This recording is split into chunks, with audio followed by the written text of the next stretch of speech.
Hello, my name is Amanda Gazidis, and I'm the person who started the petition to stop the World Heritage status coming to Glastonbury, and that's the town, not the festival. The festival is actually over at Pilton, just up the road. And I just want to first of all say a big thanks to everybody who's been supporting this. So many people in this town that I've spoken to is fully behind it. And it just feels wonderful. And a big thank to Mark Mays as well for recently making a video about this subject and the petition, and to gain even further traction and support. So I was asked by a friend to actually make a video about the campaign and what it involves, and why there is this petition existing on Change. So the link will be put down below, and I thought I'd just basically run through what the petition says. So I've been resident in Glastonbury for 8 years, and I really love this creative, eclectic, artistic, free-thinking town. And it inspired me to write this petition because I'd heard a lot of negative press about World Heritage status, and quite often what it results in different places, or has done around the world. And there's also been a lot of research done on this subject as well. So it would have a massive impact on the unique character of Glastonbury town. The process has already begun. It began in 2023, I do believe, in December. And we're all deeply concerned here in Glastonbury. We love our quirky little town. So, and it's going to be just the Abbey and the Tor that will be under the World Heritage jurisdiction. But the reason why, there's some myriad of reasons why I made this petition. So first of all, there was no impact assessment carried out before this go-ahead happened. There's been a lack of accountability and transparency from the town council about it. Residents, there were no surveys done, or there was no feedback that we actually did want this before the 30 to 40,000's been ploughed into this. So I set up a Facebook page called World Heritage Status for Glastonbury. And that was really aimed at creating a dialogue and just to really find out what people's thoughts and, how they felt about this. So there's been a really healthy interest on the subject, and I've gained nearly 350 participants in the last few weeks. And then we called a personal face-to-face meeting in which 16 people attended, including 3 councillors, and the general consensus was strongly opposed. The majority in Glastonbury fear it be detrimental in many ways in the long term, to our beloved Glastonbury. And many people have just said, I will move away if it changes. And, so it will be depopulation of the residents, really. And so what I would just want to start off with, what I love about Glastonbury, there's nowhere quite like it. You walk down the high street and you experience alternative festival atmosphere with tarot readers, musicians, you've got Merlin, dancers, chalk artists. It's got a very vibrant atmosphere, and it's much more than just another Somerset town. So it's overflowing with creativity. So many music and poetry events happen here daily, and there exists a lovely atmosphere of acceptance and non-judgment as well.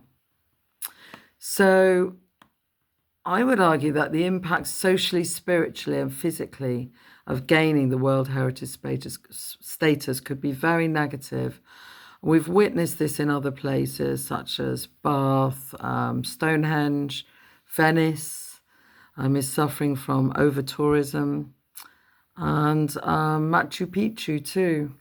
So back in December, 2 consultants from UNESCO were hired by the council to start the first stage of implementing the World Heritage status. Recently, there was a newspaper article to say that they have actually reached the second stage. So Loka Bandhu, the mayor, has confirmed that £30,000 has gone to these consultants who have created this lovely glossy brochure promoting the heritage, focusing on the legends and the amazing background of Glastonbury. But the total maximum that this is going to cost, the minimum it's going to cost, is 127,000. This was confirmed by one of the local councillors. So, as I mentioned, no survey or general consensus was carried out. There was a postal survey and only 6% responded. We actually do really want our voices to be fully heard and acknowledged. Perhaps this money could be better spent on improving homelessness and other social problems in the town. In Glastonbury, we're experiencing housing, homelessness crisis, food poverty issues. Many of us feel that commercialisation and further gentrification of the town wouldn't bring a benefit to the locals, but who would it benefit? This move seems to be motivated by corporate profit and greed. So there would inevitably be a massive increase in Airbnbs. There would be more pollution, hotel chains, further rental costs would be pushed up. Residents who are struggling would move out of town, have to move out of their town. And in a recent presentation in the town hall by these 2 hired consultants, they expressed that they wanted to attract the right kind of tourists to the town, which I find is a very, very worrying kind of way of speaking. It's basically saying we want the riffraff out, or it's that kind of ideology, isn't it? We just want to attract the rich, wealthier tourists. And also there was mention by Loka Bandhu, the local mayor, to introduce a tourist tax, which would make it even more exclusive to the wealthier tourist. And I did read an article today about Venice imposing these taxes on people, tourist taxes. They've also had to introduce turnstiles to stop this over tourism. So other things which we're worried about have been brought to the table at these meeting that we had. Problematic parking. As it is, it's really hard to find parking spaces as a resident here. Mass international over-tourism, bringing in a high volume of coaches, car parks built, greater taxes, greater surveillance, free Wi-Fi and more EMFs in the town, and that we would have less say and autonomy for the local residents. Furthermore, the increase in footfall to these sacred sites would cause greater damage and erosion to them, and therefore the maintenance would go up, and it would cost more. So that this could be likely that they could in the future charge taxes. And is this what we really want? I don't think so. So there's a fear that the town will become even more overrun with tourists. So this presently thriving high street with its colourful, vibrant, diverse independent shops and cafes could change irrevocably. We're likely to see chains like McDonald's and Starbucks becoming a common feature to accommodate the right kind of tourists. And visitors would swarm the crowded streets, bringing litter, noise, creating an unpleasant environment. So Glastonbury's not to be branded and packaged, we feel, and promoted worldwide as a desirable holiday destination. Just something that people have in their bucket list. At present, we attract a lot of sort of spiritual pilgrims here. And people, come here for particular reasons, usually sort of a spiritual nature.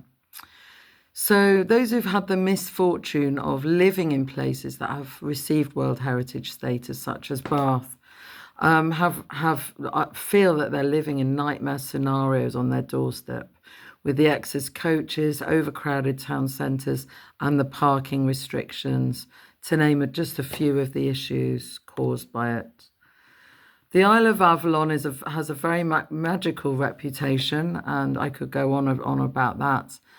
It attracts alternative folk at present, and I feel that, with these changes, it wouldn't attract these kind of alternative people. It's a place of unity through diversity. That there are 80 different faiths here, celebrated at a unity event recently. So we feel that if the Abbey and the tour receive World Heritage status, they will become homogenized and commercialized, and there could be large visitors centres built like there has been in other places, restrictions ruining the original character. They could put up a turnstile or walls. So why are we giving jurisdiction to UNESCO when the Abbey Trust are doing a great job of running the Abbey, and the National Trust the tour?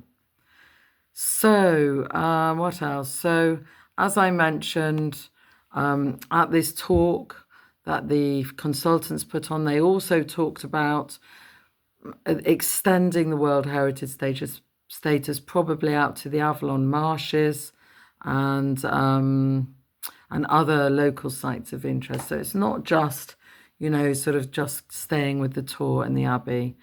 So basically, we're all wishing to preserve this beautiful, ethereal, the nature of Glastonbury, which has a freedom of expression. There's a certain kind of spontaneity happens here. People laugh and talk about Glastonbury time.